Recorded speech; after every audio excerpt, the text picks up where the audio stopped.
नमस्कार, welcome to career एजुनेस्ट। आज अपना जो वीडियो है ये ई बैंकिंग जो माइनर पेपर है उसकी सेकेंड यूनिट से रिलेटेड अपना ये वीडियो रहने वाला है। तो करते हैं शुरुआत।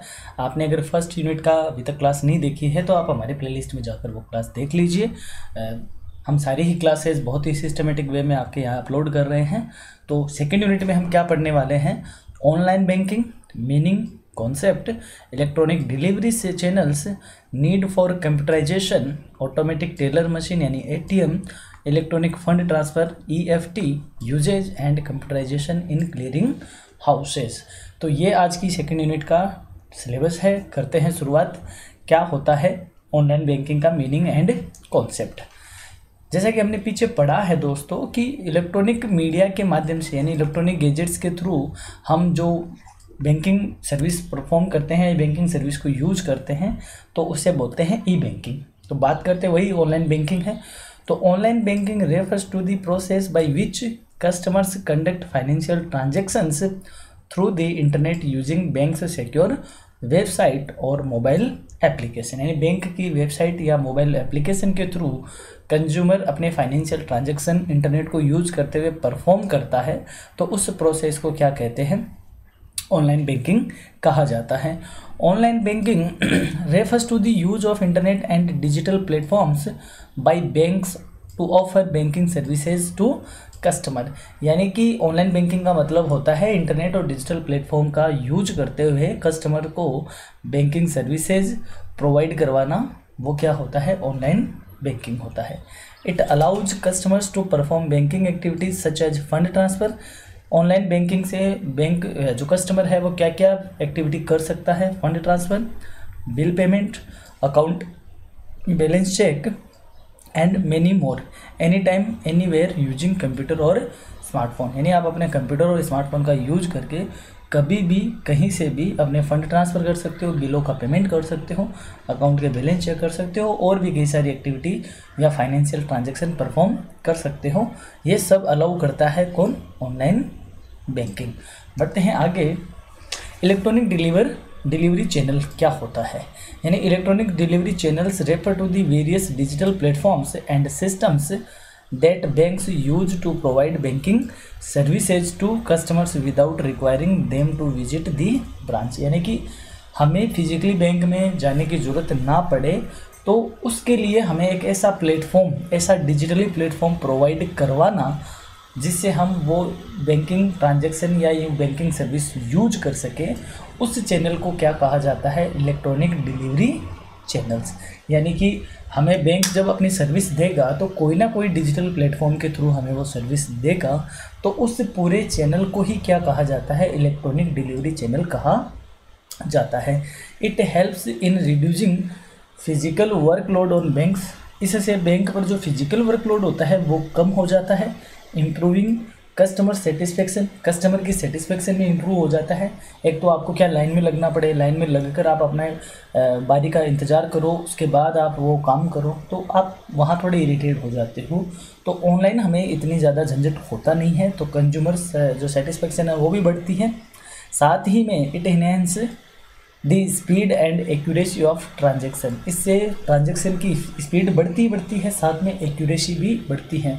With advancement in technology, these channels have become secure, user-friendly and available 24/7। यानी कि अब टेक्नोलॉजी इतनी एडवांस हो गई है कि ये चैनल बहुत ज़्यादा सिक्योर हो गए हैं, यूज़र फ्रेंडली भी हो गए हैं, और अच्छी बात यह है 24/7 कभी भी आप इसको यूज कर सकते हो। Making banking more accessible and convenient. तो बैंकिंग बहुत ज़्यादा क्या हो गई है, यूज करने जैसी हो गई है और आसान हो गई है इलेक्ट्रॉनिक डिलीवरी चैनल के थ्रू। अब क्या क्या एग्जाम्पल है इलेक्ट्रॉनिक डिलीवरी चैनल्स, यानी कौन कौन से हैं जिनके थ्रू हम इलेक्ट्रॉनिक बैंकिंग को यूज करते हैं।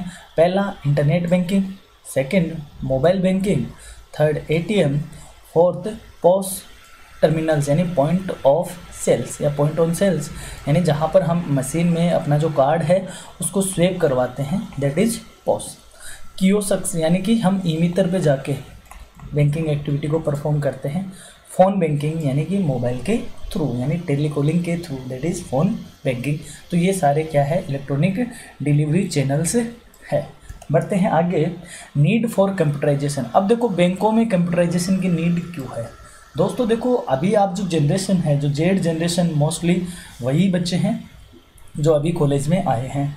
तो आपने क्या कि जब आप ऑब्वियस सी बात है, जब आप बचपन से इलेक्ट्रॉनिक गैजेट्स ही देखते आए हो तो आपको ऐसा लगता है कि हमेशा से ऐसा रहा होगा, जबकि ऐसा नहीं है। बैंक का एक टाइम ऐसा होता था कि हाथ से लिखकर पासबुक पर एंट्री की जाती थी, मैनुअली सारा काम होता था। फिर बाद में एक नरसिम्हा राव कमेटी बनती है। नरसिम्हन जो कमेटी है उन्होंने रिकमेंड किया था और उन्होंने बैंकों में कंप्यूटराइजेशन पे बहुत ज़्यादा जोर दिया था। और धीरे धीरे बैंकों में क्या हुआ, कंप्यूटराइजेशन हुआ। और कंप्यूटराइजेशन होने के बाद बैंकों में जो रिवोल्यूशनरी चेंजेस आए हैं वो काबिल तारीफ़ है। उनके बाद बैंकों की जो स्पीड है या बैंक की जो एक्टिविटीज़ है या लोगों में जो बैंकिंग हैबिट है उनको बहुत ज़्यादा इन्हेंस उसने किया है। शुरुआत में लोगों का ट्रस्ट नहीं था बैंकों पर इतना, बहुत सारे लिमिटेशंस थी, लिटरेसी का भी थोड़ा कहीं ना कहीं लेक था। बट अब आज के टाइम बिना बैंक अकाउंट के कोई रह नहीं सकता, इतना बैंकों ने क्या कर लिया है, इकोनॉमी को अपने अंदर ग्रैब कर लिया है, जो कि एक पॉजिटिविटी को बताता है। तो कंप्यूटराइजेशन की नीड क्यों पड़ी, या यूँ कहे इसकी नीड क्यों है। तो computerization in banking refers to the use of computers and information technology in banking operation. यानी बैंकों की जो ऑपरेशन है, बैंकों की जो डेली रूटीन के काम है उनको करने के लिए कंप्यूटर्स और आईटी का यूज करना क्या कहा जाता है, computerisation in banking. The need for computerisation across due to the increasing volume of transaction. यानी बैंकों में ट्रांजेक्शन बहुत ज़्यादा होने लग गए। डिमांड फॉर फास्टर सर्विस और फास्ट हो इसकी डिमांड होने लग गई। And the necessity for efficient data management, और बहुत सारे डेटा हो गए तो उस डेटा को प्रॉपर तरीके से मैनेज करने की ज़रूरत महसूस हुई। It helps reduce paper work, minimize errors, speed up processing and improve the accuracy of records. Computerization होने के बाद पेपर वर्क को कम कर दिया गया या पेपर वर्क कम हो गया। एरर्स जो ह्यूमन एरर है वो कम हो गई, क्योंकि मशीन कैलकुलेशन में एरर नहीं करती, एक्यूरेसी ज़्यादा होती है। स्पीड बहुत ज़्यादा होगी प्रोसेसिंग की। पहले एक चेक को प्रोसेस होने में 5 से 7 दिन लगते थे, अब cheque on the spot process होने लगे, यानी क्लियर होने लगे। एंड इम्प्रूव दी एक्यूरेसी तो बहुत ज़्यादा इम्प्रूव हुई है रिकॉर्ड को मेंटेन करने में। Computerization also enables online banking, electronic payments, automation of clearing process and secure data storage. Computerization होने के बाद ऑनलाइन बैंकिंग जैसे या इलेक्ट्रॉनिक पेमेंट जैसा सीन होने लग गया और क्लियरिंग तो बहुत ही फास्ट हो गई। It has transformed traditional banking into digital banking, making financial services more reliable and customer friendly. Computerization होने के बाद ट्रेडिशनल बैंकिंग आज डिजिटल बैंकिंग में चेंज हो गई है, साथ ही में ये कस्टमर फ्रेंडली है और लोगों का इसमें विश्वास बहुत ज़्यादा बढ़ा है। अब अगर आप बैंकिंग का इतिहास उठा के देखते हो, हिस्ट्री उठा के देखते हो बैंक इंडिया की, तो इंडिया में जब बैंक बनने स्टार्ट हुए थे और आज हम जो प्रेजेंट में खड़े हैं, ये एक बहुत ही दिलचस्प स्टोरी है, दिलचस्प इनकी हिस्ट्री रही हुई है। बहुत सारे बैंक बने, बहुत सारे बैंक फेल भी हुए, बट आपके सिलेबस में ई बैंकिंग है। दैट मीन्स हम लेटेस्ट बैंकिंग की ही बात कर रहे हैं, जो कि आफ्टर 2016 यानी नोटबंदी के बाद बहुत ज़्यादा क्या हुआ, यूज में आना स्टार्ट हुआ। बढ़ते हैं आगे, क्या रीजन थे कि कंप्यूटराइजेशन की हमें नीड पड़ी। पहला, speed and efficiency in transaction. हमें ट्रांजैक्शन की स्पीड की ज़रूरत पड़ी और इफ़िशिएंसी बहुत दक्षता के साथ यानी कुशलता के साथ काम हो, इसलिए हमें कंप्यूटराइजेशन की नीड पड़ी। Reduction in paper work and human error को कम किया जा सके और पेपर वर्क को रिड्यूस किया जा सके, इसलिए कंप्यूटराइजेशन की नीड पड़ी। Better customer services and 24/7 availability. अगर हमें पूरे दिन भर या पूरे 24 घंटे में हमें अवेलेबिलिटी चाहिए तो उसकी जगह आदमी नहीं बैठ सकता, वहाँ मशीनें ही काम करेगी, तो उसके लिए भी हमें कंप्यूटराइजेशन की नीड पड़ी। Next, enhance security and data management को और सिक्योरिटी को इन्हेंस करने के लिए भी इसकी नीड ही। और last, cost effectiveness for banks, क्योंकि कंप्यूटराइजेशन होने के साथ ही बैंकों की कॉस्ट बहुत इफेक्टिव हुई है, यूँ कहे कॉस्ट बहुत कम हो गई। तो ये वो रीजन है जो हमें बताते हैं कि कंप्यूटराइजेशन की नीड क्यों थी। अब बात करते हैं ऑटोमेटिक टेलर मशीन ATM, यानी कि इसको बताने की ज़रूरत ही नहीं है, आप सारे बच्चे इसको जानते हैं। An ATM is an electronic device that enables customer to perform basic banking transaction such as cash withdrawal, balance inquiry and mini statement printing without the assistance of bank employee, यानी बिना बैंक में जाए हुए, बिना bank के employ से का assistance के साथ हम कैश विड्रॉल करना, बैलेंस इंक्वायरी करना या मिनी स्टेटमेंट प्रिंट आउट करना जैसी सर्विस को एनेबल कौन करता है? ATM। ATMs are accessible 24/7 and are located in bank branches as well as public place. Bank branch में होने के साथ साथ ये पब्लिक प्लेस में भी होते हैं। They help reduce congestion in banks and offer immediate services to customer, यानी बैंक की जो काम कर रहे हैं वहाँ इसमें किसी तरीके की बाधा नहीं आती, जबकि ये सर्विस है कस्टमर को और भी फास्ट या इमीडिएटली मिल जाती है। Modern ATMs also support deposit facility, और आजकल के ATM तो डिपॉजिट भी, वहाँ पे डिपॉजिट मशीन भी आ गई है, तो हम वहाँ अपना कैश भी जमा करवा सकते हैं, फंड ट्रांसफ़र कर ही सकते हैं, एंड यूटिलिटी बिल पेमेंट भी हम ATM के थ्रू कर सकते हैं। यानी ऐसा है कि आप जैसे मान लो कहीं बाहर हो और आपका मोबाइल आपका काम नहीं कर रहा हो या यूँ कि इंटरनेट का कनेक्शन नहीं है, तो आप ATM पर जाके भी अपने बिल पेमेंट करना, फंड ट्रांसफ़र करने जैसे काम कर सकते हो। सिक्योर ऑथेंटिकेशन है इज़ डन थ्रू ATM या डेबिट कार्ड एंड पिन्स, यानी आपके पास डेबिट कार्ड होना चाहिए, ATM का कार्ड होना चाहिए, या फिर उसके पिन आपको हो, उसके थ्रू ये काम हो सकता है, तो ये सिक्योर भी है। तो ये है ATM। अब बात करते हैं ATM के एडवांटेज की। 24/7 अवेलेबिलिटी है, टाइम बचाता है, और वर्कलोड, बैंक स्टाफ का वर्कलोड क्या करता है? रिड्यूस करता है, कम करता है। बढ़ते हैं आगे। EFT, ये मोस्ट इंपॉर्टेंट है सेकेंड यूनिट का। आप ध्यान रखिए दोस्तों, जो आपके लॉन्ग आंसर टाइप क्वेश्चन आ रहे हैं वहाँ पर EFT का बड़ा क्वेश्चन आपको इस यूनिट से देखने को मिलने वाला है। क्या होता है EFT? यानी कि आपने फ़ोनपे ओपन किया और आपने QR कोड स्कैन किया और पेमेंट कर दिया। ये भी तो एक क्या है? EFT तो है, इलेक्ट्रॉनिक मोड में फंड ट्रांसफर ही तो किया आपने, एक बैंक से दूसरे बैंक को आपने क्या कर दिया? पैसा ट्रांसफ़र किया, दैट इज़ EFT। तो अब ये EFT क्या होता है? EFT is a system that allows the transfer of money from one bank account to another through electronic means, यानी किसी भी इलेक्ट्रॉनिक गैजेट्स के थ्रू एक बैंक से दूसरे बैंक में ऑनलाइन यानी इलेक्ट्रॉनिकली मनी ट्रांसफ़र करना क्या होता है? EFT। It eliminates the need for physical movement और कैश और चेक्स, यानी इसके थ्रू हमें ना फिजिकली कैश की नीड ही नहीं पड़ती, ना ही फिजिकली कोई चेक को मूवमेंट करवाना पड़ता है, सीधा का सीधा डिजिटल वे में ही काम निकल जाता है। EFT is widely used for salary payments, vendor payments and utility bill payments, loan, EMIs and online shopping. यानी आज के टाइम पे EFT बहुत ज़्यादा यूज हो रहा है, बेसिकली बड़ी जगहों पे, या यूँ कहें सैलरी इसके थ्रू पेमेंट होती है। हम जो दुकानदारों को जो सामान खरीदते हैं वहाँ से हम उसको पेमेंट करते हैं, कई तरीके की बिल पेमेंट करते हैं, लोन की EMI पेमेंट करते हैं और ऑनलाइन शॉपिंग करते हैं। It includes method like NEFT, RTGS and IMPS. This system ensures speed, accuracy and convenience while also reducing fraud and theft risk. एक तो होता है कि आप अपने जेब में हार्ड कैश लेके जाओ, आप पर्स में लेके जाओ और आपका पर्स चोरी हो गया या आपकी जेब कट गई, तो रिस्क ज़्यादा रहती है। वहीं आपके पास मोबाइल है, मोबाइल पर आपने 2 फैक्टर ऑथेंटिकेशन लगा रखा है, पासवर्ड लगा रखे हैं, तो उससे आपको रिस्क कम हो जाती है, रिड्यूस, ये फ्रॉड आपके साथ नहीं हो पाता, रिस्क कम हो जाती है। EFT has become essential for both individual and business, और आज के टाइम पे EFT आम आदमी के लिए तो ज़रूरत बनी है, साथ ही में बिजनेसमैन के लिए भी क्या है? बेसिक नीड बन चुकी है। तो यहाँ पर जो 2-3 नाम आए हैं, NEFT, RTGS एंड IMPS, क्या होता है? यहीं से आपके लिए इंपॉर्टेंट क्वेश्चन बनता है।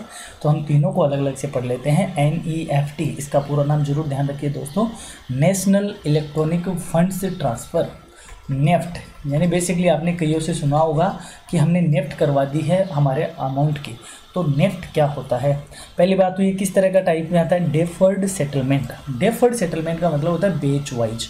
क्या होता है इसका समझो, यानी एक तो देखो, जैसे मान लो आपने फ़ोनपे या गूगल पे से मोबाइल नंबर डाला और अमाउंट आपने सेंड कर दी, और इंस्टेंटली वह अमाउंट क्या हो गई? सेंड हो गई, उधर आपके अकाउंट से डेबिट हो गया और सामने वाले अकाउंट में क्या हो गया? क्रेडिट हो गया। ये था इंस्टेंट, यानी ऑन द स्पॉट होना।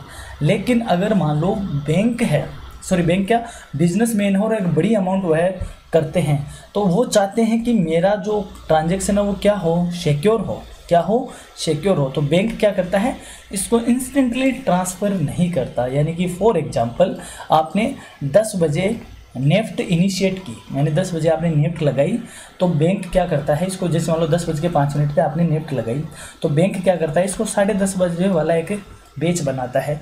तो 10 बजे से लेकर 10:30 बजे के बीच में जितनी भी नेफ्ट हुई है उनको इस बैच में डालेगा, 10:30 वाले बैच में, और 10:30 बजे वाले बैच में इन सबको क्या करेगा, वेरीफाई करेगा। ठीक है, वेरीफाई करने के बाद एक एक को क्या करेगा, डन करता चला जाएगा। तो इसमें एटलीस्ट आधे घंटे का टाइम लगता है। कितने टाइम लगता है इसमें, मिनिमम 30 मिनट्स का टाइम लगता है, क्योंकि उसमें आपका ट्रांजैक्शन वेरीफाई होता है इंस्टेंट। अगर उसमें कोई प्रॉब्लम होती है तो वहाँ वह सक्सेस नहीं होता। तो कस्टमर को ज़्यादा सिक्योरिटी देने के लिए नेफ्ट का यूज किया जाता है। इसको बोलते हैं डेफर्ड सेटलमेंट। डेफर्ड सेटलमेंट का मतलब होता है बाद में निपटान किया जाना, बाद में निपटारा किया जाना, यानी ऑन द स्पॉट नहीं, बाद में, कि आपने इनिशिएट कर दी, वो आधे घंटे बाद अगले के अकाउंट में क्रेडिट होगा। तो इसका टाइप डेफर्ड सेटलमेंट होता है, बैच वाइज होता है। अवेलेबिलिटी ये 24/7 अवेलेबल होता है। Earlier only during banks hour, यानी लेकिन आप इसको इनिशिएट कहाँ करते हो, बैंक आवर में ही करते हो इनिशिएट। पहले ये बैंकिंग आवर्स में होता था, अब ये 24/7 होने लग गया है। इसकी मिनिमम लिमिट कितनी है, ₹1 का भी आप नेफ्ट कर सकते हो। Maximum limit, no upper limit.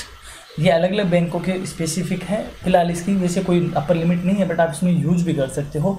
Settlement speed की बात करें, usually takes 30 minutes to 2 hours. Basically ये 30 मिनट ज़रूर लेता है, कई बार 2 घंटे भी ले लेता है। Best for regular transactions like paying bills, rent etcetera. यानी आप जैसे सैलरी पेमेंट करते हो, बिल पेमेंट करते हो, रेंट पेमेंट करते हो, तो आप उनके लिए नेफ्ट इनिशिएट कर सकते हो, जो कि एक टाइम के बाद क्या हो जाता है, डन हो जाता है। तो ये तो था नेफ्ट। अब बात करते हैं आरटीजीएस की। आरटीजीएस का मतलब होता है दोस्तों real time gross settlement. Real time and gross settlement यानी प्रोसेस्ड इंस्टेंटली एंड इंडिविजुअली। यानी जहाँ एनईएफटी डेफर्ड था, वहीं आरटीजीएस क्या है, ऑन द स्पॉट है, रियल टाइम पे ही काम कर देता है। अवेलेबिलिटी इसकी क्या है, 24/7 है। इसमें मिनिमम लिमिट कितनी होती है दोस्तों, 2 लाख रुपए की इसकी मिनिमम लिमिट होती है, लेकिन इसकी मैक्सिमम लिमिट कोई नहीं है। और सेटलमेंट स्पीड ये इमीडिएटली करता है। Large value transaction like business payments, high tickets transfer, यानी जो बड़े बड़े कंपनी, जो बड़े बड़े बिजनेसमैन हैं जो कि बड़ी अमाउंट का ट्रांजैक्शन करते हैं, तो वो गूगल पे, फ़ोनपे से नहीं करते हैं, वहाँ पर आरटीजीएस इनिशिएट किए जाते हैं, जिसकी मिनिमम लिमिट ही कितनी है, 2 लाख है। बढ़ते हैं आगे। IMPS इमीडिएट पेमेंट सर्विस, यानी कि जो छोटे छोटे अमाउंट होते हैं, जैसे अपन फ़ोनपे, गूगल पे से करते हैं, दैट इज़ वो एक IMPS जैसा ही सिस्टम है। इसमें भी रियल टाइम पे ही इंस्टेंटली होता है, 24/7 ये अवेलेबल होता है, इंक्लूडिंग हॉलीडेज़ में भी ये अवेलेबल होता है। मिनिमम लिमिट इसकी भी ₹1 है। मैक्सिमम लिमिट इसकी लगभग 5 लाख रुपए तक होती है, फिर भी ये बैंक टू बैंक डिपेंड करता है। सेटलमेंट स्पीड इसकी इंस्टेंटली है। Best use for urgent and small to medium value transaction. Mobile banking यानी छोटे छोटे ट्रांजैक्शन के लिए क्या है, यूजफुल है ज़्यादातर। और जो भी हम गूगल पे, फ़ोनपे करते हैं, यानी मोबाइल बैंकिंग है, वो एक तरीके से IMPS का ही क्या है, रूप है। हालांकि दोस्तों ये जो IMPS हुआ, RTGS हुआ और नेफ्ट हुआ, ये तीनों ही हम नेट बैंकिंग के थ्रू एक्सेस करते हैं, नेट बैंकिंग या ऐप के थ्रू एक्सेस करते हैं। बाकी फ़ोनपे, गूगल पे एक अलग सिस्टम होता है। तो आई थिंक आप ये तीनों को समझ गए होंगे। हम तीनों को एक जगह समराइज कर देते हैं। टाइमिंग वही 24/7, 24/7, 24/7। नेफ्ट का जो सेटलमेंट है वो बैच वाइज होता है, डेफर्ड है, ये रियल टाइम पे हो जाता है और ये इंस्टेंटली होता है। मिनिमम लिमिट ₹1, आरटीजीएस की 2 लाख रुपए और IMPS की 1 लाख रुपए। मैक्सिमम लिमिट नेफ्ट की नहीं है, आरटीजीएस की नहीं है, IMPS पर 5 लाख है। स्पीड ये 30 मिनट्स लेता है, इंस्टेंट हो जाता है, और IMPS भी इंस्टेंट होता है। बेस्ट ये रूटीन ट्रांसफ़र में बेस्ट है, ये हाई वैल्यू के ट्रांसफ़र में बेस्ट है, और ये अर्जेंट और मीडियम या स्मॉल टाइप के ट्रांसफ़र में क्या है, बेस्ड है। आई होप आप इन तीनों को समझ गए होंगे। बात करते हैं इलेक्ट्रॉनिक फंड ट्रांसफ़र के यूजेज। कहाँ यूज आते हैं, सैलरी पेमेंट में, बिल पेमेंट्स में, बिजनेस ट्रांजैक्शन में या ऑनलाइन शॉपिंग पेमेंट में, इन सब में ये यूज किए जाते हैं, बड़ी बड़ी अमाउंट के ट्रांसफ़र करने में भी ये यूज होते हैं। अब बात करते हैं computerization in clearing house. Clearing का मतलब क्या होता है, यानी कि आपने यहाँ पर चेक लगाया, बैंक में आपने क्या लगा दिया, चेक लगा दिया। चेक का क्लियर होकर किस में कन्वर्ट हो जाना, कैश में कन्वर्ट होकर आपके अकाउंट में क्रेडिट हो जाना। तो ये जो यहाँ से लेके यहाँ तक की प्रोसेस है, इसको बोलते हैं क्लियरिंग प्रोसेस।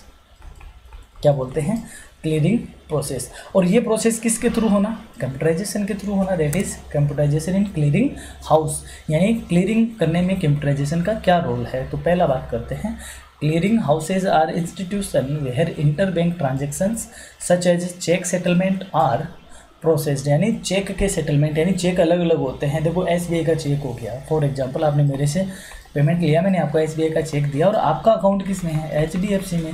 तो ये बैंक दोनों क्या हो गए, अलग अलग हो गए ना।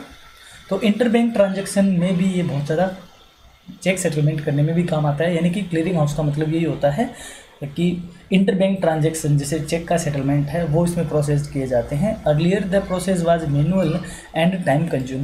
पहले ये प्रोसेस क्या थी, टाइम कंज्यूमिंग थी, इसमें टाइम लगता था। यानी सेम बैंक होता था तब टाइम कम लगता था और अलग अलग बैंक होते थे तब टाइम ज़्यादा लगता था।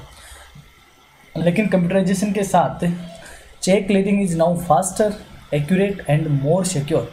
अब कंप्यूटराइजेशन हो गया तो बहुत फास्टली ये काम होने लग गया है।